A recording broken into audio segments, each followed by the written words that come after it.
بسم الله الرحمن الرحیم. ډیره مهرباني شاهین بھائی چې ته راغلی او خاص طور کې بیا د تیرو په باره کې تو سوال وکړو. تیرو حالات ډېر قربانونه بعد ډېر مشکل حالات نه بعد د هجرت نه بعد په ډېر مشکل سره موږ واپس حالات ټیکړي وو او پریدای کوم خپل لوکیلا تلای وو، لیکن بدقسمتی سره دا حالات به مو بیا راغلل. د هغه مین وجه خو د مونږ کم چې سیاسي نمایندې د دغو نااهلي د دغو کمکلي او د لوکې سره د مینه محبت نه لرلو وجه دو. ځکه چې هر هغه لوکا که قبول دي ماغه سیف تو چې د هغې لوکې نماینده دا سوچ لري چې زه بیا هم د دلته نه به ودرېږم او د دغو خلکو په هر وخت کې به زه مخې له هم ودرېږم، لکه مطلب مخه بي کوم دو د کوېشن آنسر لا به زه ودرېږم. اوس د مونږ لوکا دا دی چې سیاسي کم د مونږ نمایندې دي هغو لا خو بو ورتګ مشکل دی. بس ماغه یو چند کسون دي هغو ګیر چوپېر 24 ګنټې او مغو صاحبې وینې الوکایي پرې یخې دو. نو نن دا حالات دي چې مو ورته خو پرېږده چې سیاسي نمایندې خو هسې په کول کې نه ایتلي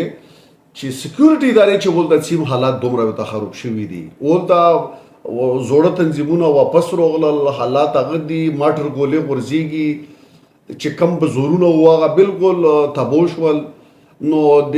تیرو چې کم حال دي هغه معاشي او تعلیمي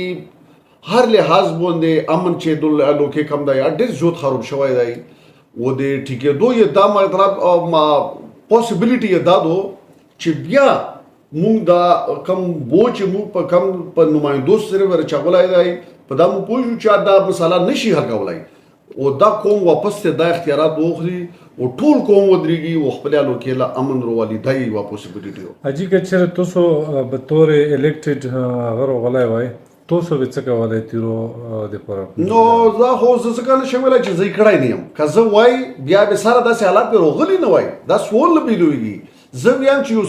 سیاسي نماینده په الوکا داسې حالات روشي په کور دی چې هغه په ما ټیم اسیډ پرېږدي چې دا د غیرت هم تقاضا ده د پښتو تقاضا ده چې ته یو نااهله یې تو د نااهلۍ وجې نه د نالایقۍ وجې نه غونډ قوم د قوم بچي زنونه وله تکلیف ورسېده ته دا سیټ پرېږده خو په دغو کې خو هغه شی نشته. نو دا سوال نه پیلویږي چې داسې شی راغلی خو مونږ له چونکې هغه موقع مې رانه شوه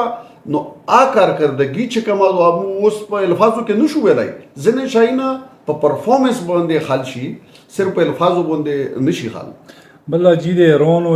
د اسرائیل او امریکا په منځ کې چې کوم هغو تاسو مخکې هم یو پیشنګویي ورکړې وه چې په انټرنیشنل سطح به داسې حالات روځي پکې به سره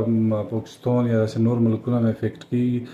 دغه کې پاکستان څومره کردار دی او دغه نه موږ آیا قبایلي اضلاع چې کوم متاثره شوي دي هغه وجه کېدی شي؟ ګوره دا اوس چې کوم حالات دي دا یو انټرنیشنل گیم دی او د دغه به اوس ډېر دور رس اثرات هم ورغځي. په دا کې اوس په دا باندې کې خبرې کوم دا خو پوره یو غټه انټرویو کېدای شي خو زه به په شارټ کټ الفاظ کې زه داسې ویم چې د اسرائیل او د امریکې کم پلان و په اول کې ته ډېر حده پورې کامیاب راوونو، یعنې په پیله 2-3 ګنټې کې هغو دغو ټاپ کلاس جرنلون ویشتل د ایران تیرای ته بیا چې کوم ساینسدانون وایي ویشتل بیروکریټ ویشتل داسې تونه ټاپ لیول خلک چې ویشتل شي بیا عام ټولګې رژیم کینی ختم شي. لیکن ایران بیا ډېر ښکلی کمبیک وکړو په ډېر صحیح طریقه یې میزایل ویشتل او دا د اسلامي دنیا پوره یو سبق هم شو چې اوس هغه پخواني جنګونه ختم شول چې کم به په اوسونو باندې وو یا په ټینکونو به تاګ روتاګ وو. هغه اوس ډېر کم شول. اوس ایرفورس او میزایل دا د تو مین پاور دی. زوړه جنګونه بیریم ټیک دی خو کم ځمکي جنګونه چې وو هغه اوس که ته په 20-25 سال کې وګورې راسره شوی نه دی. نو یو خو دا شو. دوهم ایران چې کم د اسرائیل چې کم پلان وو چې ګریټر اسرائیل ټول اسلامي ملکونه وال او د ایران چې کم زوی کې اسرائیل ودرولو که دا یې نه وای ودرولای نو دا په دا پسې فوراً د پاکستان نمبر وو. نو دا ډېر ښه وشول چې ایران ډېر بهادرۍ سره باوجود کې چې هغو ډېر غټ لیډران د وویشتل شول هغه نه باوجود اسرائیل باندې په دا اخري هفته کې بیا ډېرې صحیح حملې وکړې. اسرائیل کې ډیر میزایل ولګېدل ټیټ شوه میزایل کې ټیکنالوژي کې اوس هم اسرائیل نه ایران وروسته و یعنی چې 100 میزایل به وویشتل د 5 او 10 په منځ کې به ورسېدل نور به انټرسپټ شول خو بیا هم اسرائیل له نقصان ورسولو امریکا په دا پوه شوه چې دا ملک مو په دا طریقه نشو ولای نو څه یې وکړل چې هغه جنګبندي وشوه جنګبندي کې دا مولا فایده وشوه چې ایران کې هغه چې کم د ګریټر اسرائیل امریکای پلان و چې اول به ایران وهو او لبنان شام دا خو اسی ول یمن چې بیا ایران لرول ایران نه بعد پاکستان او بیا د چاینا نمبر و نو خو دا وشول چې امریکا او اسرائیل مو په ایران کې ودرول و دا جنگ بیا په دغه دوران کې د چاینا په تعاون سره د افغانستان او د پاکستان چې کم مشران دي د دغه میټینګز وشول او په میټینګ کې دارو سره متفق شول چې د یو بل د الوکې د امن خیال به سودو نو په دا کې دا وشول چې کم افغانستان ګورنمنت دی ایغو ټي ټي پی لا دا ویل چې نور به په پاکستان کې کاروایی نه کاوه نو ان شاء الله چې کم د حالات خراب شوي وو زه دا فکر کوم چې روان یو څو میاشتې کې حالات به بیا نارمل شي ان شاء الله چې کم دا تشدد روان دی دا به بیا ډیر کم شي ان شاء الله بلاجي د قبایلی ځوانانو لکه سکلز او ټیلنټ په ډیر زیات دی خو هغه لاس مواقع نه ملويږي تاسو په ذهن کې څه ویژن هم دی چې قبایلی ځوانانو لڅ کول پکول قبایلی ځوانان چې کوم دي دغه لا به زه دا وایم چې تاسو سره هغه مواقع ډیر زیات حقیقت کې کم نه دي ځکه چې د تاسو د پښتنې ولا هیڅوک نشته د تاسو چې کم بیروکراسي دو سیول انتظامیه او دا خو په دالو کې سره شته نه په تیرو کې سارا پولیس هم نشي وتای نو مطلب سیول انتظامیه به څه کارکردګي وکي بیا سیاسي نماینده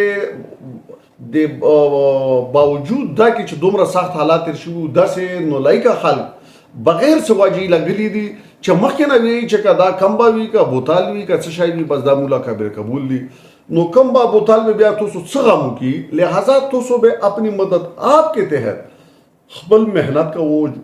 همت به نه بلو اوس مخکې به څنګه سوچ کم ځوانون دي دا به سبق دی ځکه چې د تعلیم نه بغیر ته هیڅ هم شي کولای بهر د نیو کې جاب نشي ملوای پاکستان کې په سرکور کې تولا ښه جاب نشي ملوای تعلیم لا توجه ورکو کیا پتیرو کې وی کا کجوري کې وی هر ورګه چې تعلیم یافته وي د تعلیم نه بعد بیا چې ته دا وکي بیا اپورچونټیز ډیر وي ان شاء الله د مو الحمدلله ډیر حال پر روزګار کړی دي او د وخت سره نور به اپورچونټیز کریټ کوو چې خلک روزګار شي چې کم خلک بار تلای شي خمل کو نولا بهر هم لوړ شو ځکه چې پاکستان کې کډیر میں نہ دوں کہ مغا 30,000 40 50,000 به ګټه کا بهر لوړې په لکونو کې به ګټه نو مو به ان شاء الله په ایجوکیشن کې مو اوس وخت کې تقریبا 1500 1400 1500 ویډ کی په سکالرشپ دي دا به وتا نورم زوته وو ځکه چې مو وړو دا چې د مو لوکا تعلیم یافته شي تعلیم یافته نو جوانان روزي ا روزګار به ایزیلی زون لا پیدا ولای شي عجیب اس اخر سوال دا چې تو په پالیټکس کې په لوکا کې چې کوم کاو نورو خلکو کې ډېر ډیفرنس دی دا ویلې نو ډیفرنس به وی د مو په سوچ او فکر او په منډه کې و نورو خو حقیقت دا دی چې د مو خلک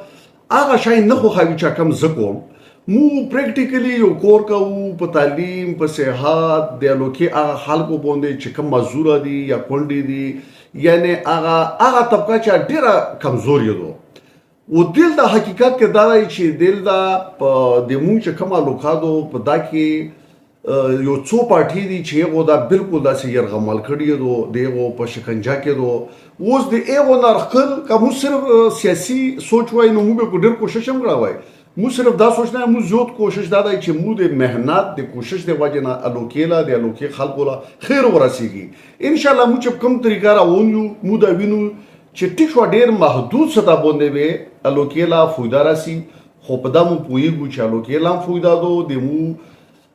اخرت لم کې فویدا دو ځکه چې الله خوشاله یو یتیم باندې تعلیم کې یو مزدور باندې چال ځکه یو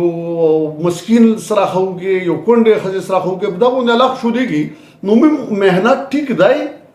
او داسم کې دی چې وخت ورشي چې د خلک بیا ومني چې یاره اثر کور خدا دی د نور خاصه ناری دی او جلوس دی ټول لاورید د ځنې پارټي دی دغه مو بل څه ورنل نه مې دو مهنت ول دو نه ترقیاتی کورم ول دو کله یو جلوس وی کله درناوی کله جلساوی صرف دا 15 سال مو دا ولدل دوی درې پارټي دا سي چې صرف جلسه درنا پارټي او دا هغه پارټي دي چې دغه لوکي بیړه کار کړه ډیر نه